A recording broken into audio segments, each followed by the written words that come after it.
Mo habang tumatagal, lalong nagiging kangaroo committee talaga at iligal ang ginagawa ng House Committee on Justice. Lahat ng nayata ng batas ay nilabag nitong committee na ito, chaired by Representative Luistro. Kasama natin ngayon si Attorney Mali Luna, dati pong Commissioner ng Presidential Anti-Corruption Commission. Pag-usapan po natin ang impeachment hearing kahapon kay Vice President Sara Duterte dyan po sa House Justice Committee. Attorney, si Admar, si MJ po, dito po sa Puso ng Bayan. Kamusta po kayo, sir? Okay naman, Admar and MJ. Alam mo, I'm very happy that the SMNI has been in the forefront of the information campaign para maintindihan ng ating mga kababayan ang nangyayari sa House Committee on Justice, ang proceedings dyan. So thank you for this interview.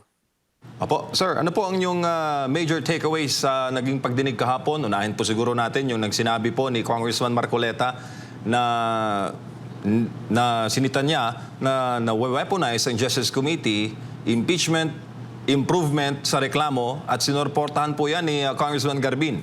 Sir. Well, I was observing also the proceedings.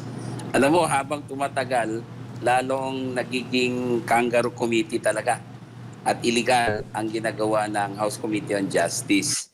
Lahat ng nayata ng batas ay nilabag nitong committee na ito, chaired by Representative Luistro.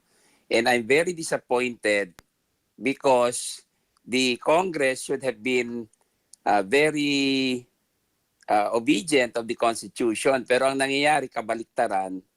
And ang nangyayari kahapon ay isang proof na ang kanilang proceedings ay void, bogus, at illegal. At ang punto ni Congressman Marcoleta na sinangayunan ni Congressman Garbin ay tama. Kasi ang nangyayari, ang committee na mismo ang naggagather ng ebidensya at nagsusupply ng mga kakulangan sa complaints. So yung lack of ultimate facts at lack of evidence, ang committee na mismo ang gumagawa ng role o function ng complainants. So this is really unprecedented. I've never seen this in all the impeachment complaints that I have participated as counsel. And sana matauhan na itong House Committee on Justice because all of these actions of theirs void the proceedings that they are conducting. Itong mini trial is questionable.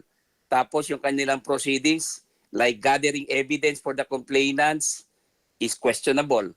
Tapos yung bank secrecy law, binayolate din nila yung Anti-Money Laundering Act, the amended Anti-Money Laundering Act of 2021, and the Anti-Graft Law ay na-violate din ng AMLAC at ng committee. So, Diyos mio, this is really dismaying on the part of the House kasi dapat ang speaker should also tell the committee, mag-ano kayo, mag-aral kayo mabuti kasi parang iba na ang ginagawa ninyo. And the more yung petitions na nakapending sa Supreme Court na humihingi ng TRO, baka mag-issue ang korte in the light of the patent illegalities and voidness of the proceeding, baka mag-issue ang Korte Suprema ng TRO. Opo, sir, sa court rules, sinabi po ni Congressman Garbin, isa rin pong abogado, na nalalabag daw po yung procedural due process. Ano bang ibig sabihin nito, attorney? Well, ito yung karapatan ng isang respondent sa isang proceedings na bigyan siya ng kanyang day in court. No? At dapat fair yung proseso. So for example, kung ang complaint na hinaharap niya sa isang proceedings ay defective, fatally defective, or dismissible, hindi ito pwedeng ayusin ng forum or ng korte or ng committee.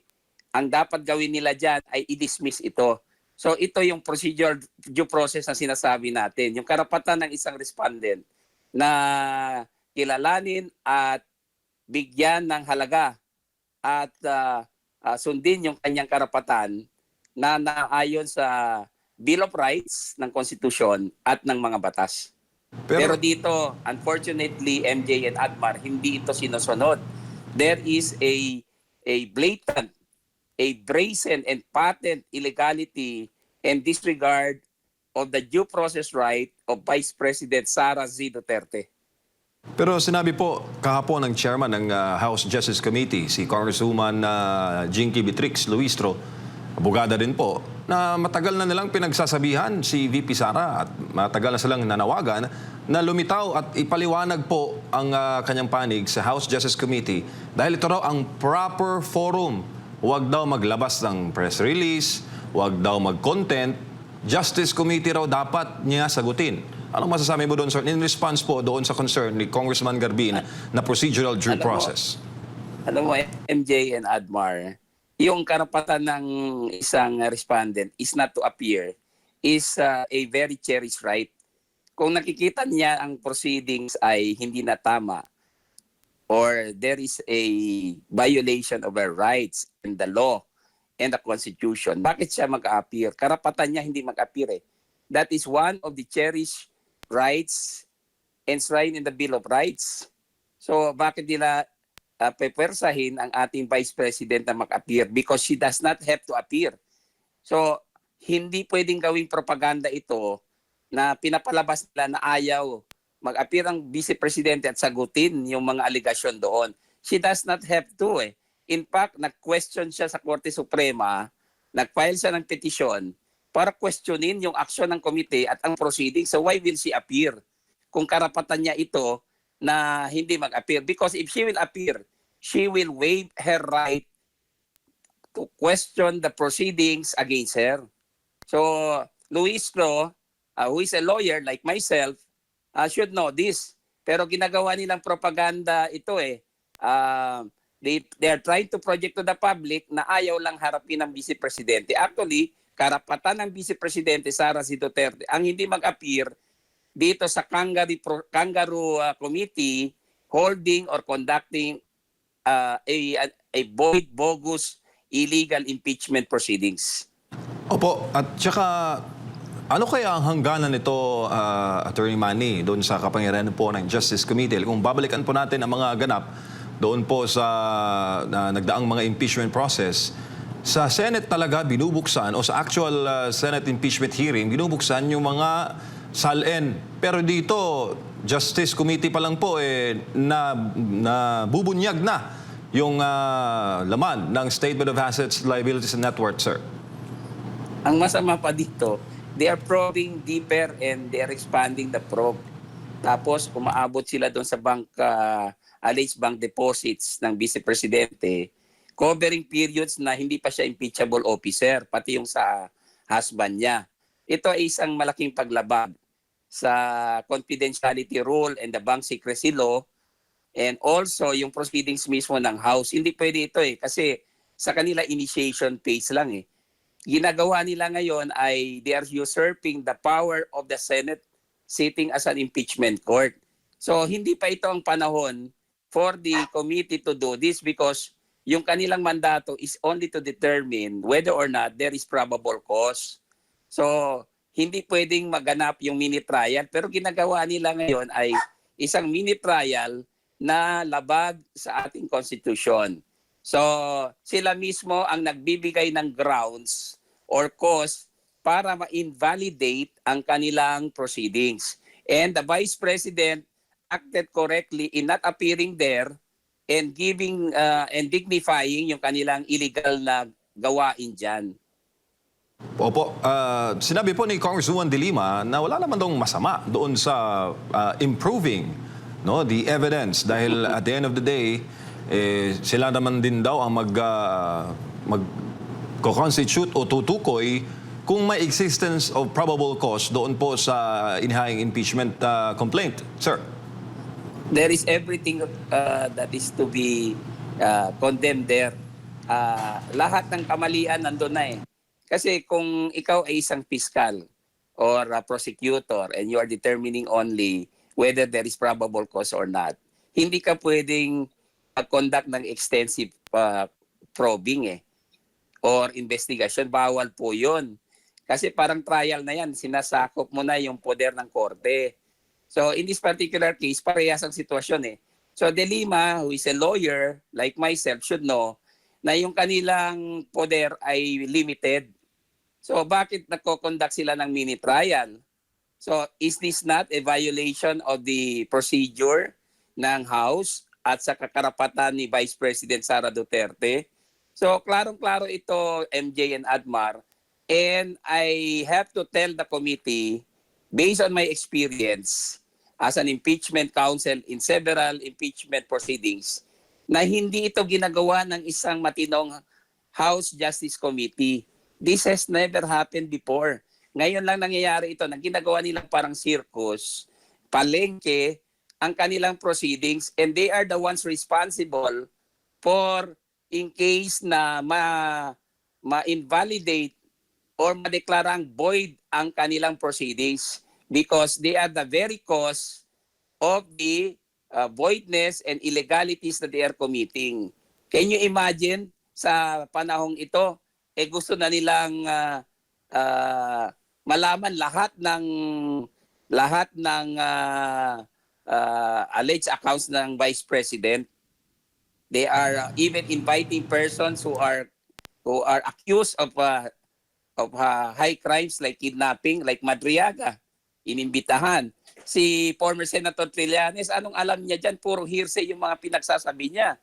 At saka yung AMLAC, the AMLAC has violated the Bank Secrecy Law and the Anti-Money Laundering Law of 2021, yung amended Anti-Money Laundering Law. Hindi pwede yan na yung financial report, which is not even evidence, it is a financial intelligence report, hindi mo pwede yan i-divulge sa public. Only the court can authorize a disclosure of a bank account. Pero ginawa ng AMLAC Executive Director, itong si Buenaventura, who is newly appointed, nagsalita siya doon. Yan pa lang, ebidensya na yan ng proceeding na that I consider is kangaroo and void ab initio. Opo, bago kay partner Admar, ito sir, protektado po ba ng batas itong ating income tax returns? Kasi parang doon ang susunod na tahak sa ilalim po ng ating National Internal Revenue Code. Well, our laws are strict also on that. Hindi lang yung data privacy law ang applicable dyan. But many laws, hindi mo basta-basta mabuksan yan. And at this stage, the Committee on Justice has no power to order a probe of the ITR ng Vice Presidente at ng kanyang asawa. Bawal po yan. Walang basehan at walang authority sila to do that. Only the Senate sitting as an impeachment court can do that. What they are doing is a clear usurpation of power of the Senate sitting as an impeachment court. And this is constitutive of what we call grave abuse of discretion. Attorney, magandang umaga. Si Admar po ito. Kung susundin Yes, po Admar. yung logic na ginagamit ngayon dyan po sa House Committee on Justice, papayag kaya yung mga public officials doon sa pwedeng mabusisi yung kanila pong mga transaksyon, tapos kukwentahin, isusuma total? Do you think, sir, lalo na itong mga nag-aakusa po kay Vice President Sara Duterte, ano po sa paningin ninyo, attorney? Alam mo, reckless itong house na ito Ang ginagawa nila ay lantarang paglabag sa mga batas. As I've said earlier, they have practically violated all the laws Hindi lang ang ating konstitusyon. So, this is brazen disregard of the due process clause and also of the privacy of persons appearing before the committee. Ang ginagawa nila dyan, hindi na trabaho ng isang House Committee on Justice, but parang regular inquiry na in aid of legislation. Iba po yung function ng isang committee ng Congress conducting an inquiry in aid of legislation at even yung committee na sa question hour dito sa mandato ng House Committee on Justice. Very limited ang mandato ng House Committee on Justice, Admar, kasi ang sabi ko nga, they are only empowered to determine whether there is probable cause or not. Yun lang. Hindi sila pwede mag-conduct ng isang mini trial or a trial type proceeding. But what is happening is there is a trial type proceeding ongoing sa House Committee on Justice. And I'm very dismayed, discouraged with the House Committee on Justice because yung mga abogado dyan, yung iba ay nag-warn na sa committee chairperson na they are proceeding illegally pero hindi pa rin siya nakikinig at tuloy-tuloy pa rin siya. So if the Supreme Court, if ever, in the interest of higher interest of justice will issue a TRO, kasalanan na ito ng House Committee on Justice. Kasi pinatunayan lang nila sa buong Pilipinas at sa mga Pilipino na hindi sila sumusunod sa ating Constitution at sa mga batas. They are the first lawbreakers when they are supposed to be the first to follow the law that they are passing. Remember, the Bank Secrecy Law, the Anti-Money Laundering Law of 2021, at ang ibang mga batas na pinasa nila galing dyan sa Kongreso. But they are the first lawbreakers. So nakakadismaya talaga ang ginagawa ng House Committee on Justice chaired by Congresswoman Jerbil Luistro. Opo, huli na lang po mula sa akin na attorney, masusurpresa pa ba tayo if muli may dudulog na naman sa Korte Suprema para questionin itong panibagong mga ginawa nila dyan po sa Kamara? Well, I will not be surprised kung magpapile ng bagong petisyon ng ating Vice Presidente questioning the further desecration of the laws and the Constitution by the House Committee on Justice because continuing ang kanilang grave abuse of discretion dito eh. And under the Constitution Article 8, Section 1 and Section 5, the Supreme Court is the best forum and the highest court that could determine whether or not there is grave abuse of discretion and a violation of the Constitution and the laws dito.